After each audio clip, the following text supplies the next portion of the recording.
It started with a single knock. Not the knock of opportunity, but the kind that echoes through the halls of Parliament like a thunderclap before the storm. A marble-faced aide entered the office of Governor-General Elizabeth Moore, trembling, slightly, holding a sealed letter. She knew the moment would come eventually.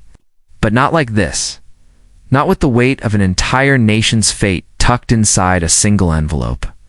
Asterisk, at 9:03 a.m. Elizabeth Moore signed the proclamation that would shake the foundations of Canadian politics. Parliament was dissolved.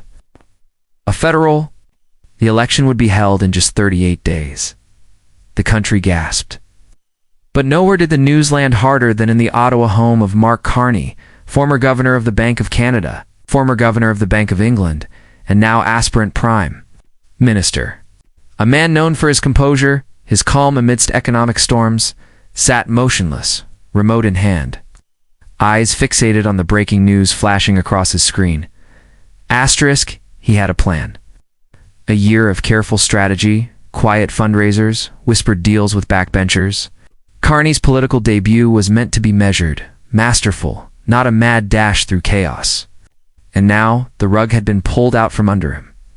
Asterisk, he stood up, then sat back down, then stood up again.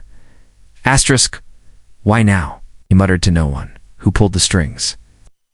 Asterisk, his wife Diana watched him with worried eyes. She had seen Mark face down financial collapses, negotiate with heads of state, but she had never seen him like this. Asterisk, the pressure was unbearable.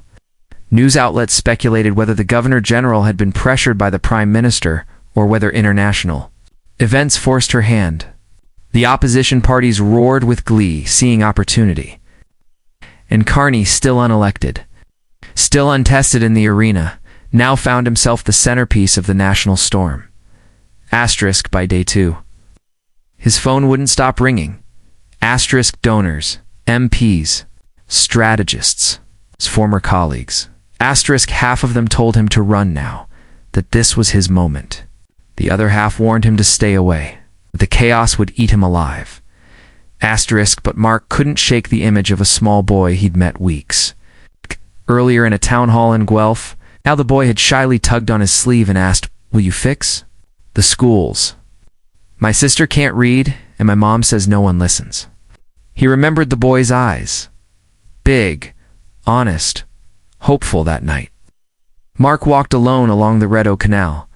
Journalists had already begun circling like vultures, but he needed the silence. He stood by the water, watching the reflections tremble. Asterisk, he whispered to the night, "Can I really do this?" Asterisk, and that's when he remembered what his father used to say. True leadership isn't about timing. It's about courage and bad timing. Asterisk, the next morning, a packed press room waited, half expecting Mark Carney to bow out, to say he wasn't ready, to hide behind the chaos. Asterisk, but instead, he stood tall. Asterisk, I did not expect this election, he began, but neither did millions of Canadians expect inflation, war, job loss, or the housing crisis. Life does not ask us if we are ready. It demands we rise. The room fell silent. My name is Mark Carney, he continued, and I am running to lead not because I seek power, but because I cannot stay silent. Our country deserves courage. It deserves truth. It deserves better.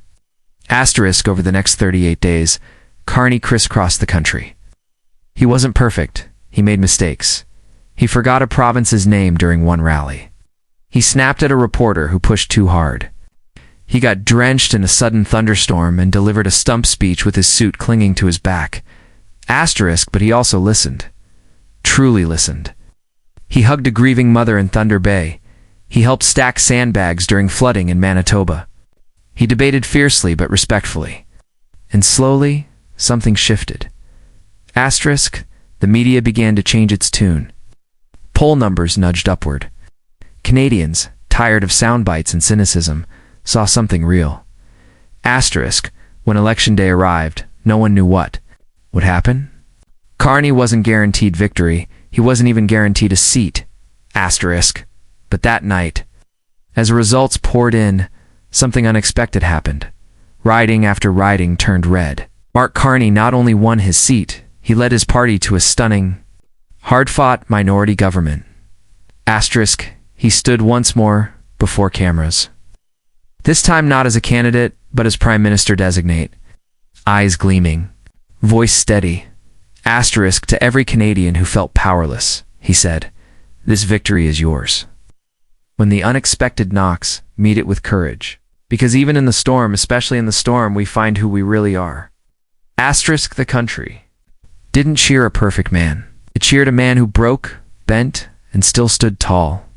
Asterisk, and somewhere in Guelph, a little boy watched, eyes wide, heart full, believing for the first time that someone had truly listened. Asterisk.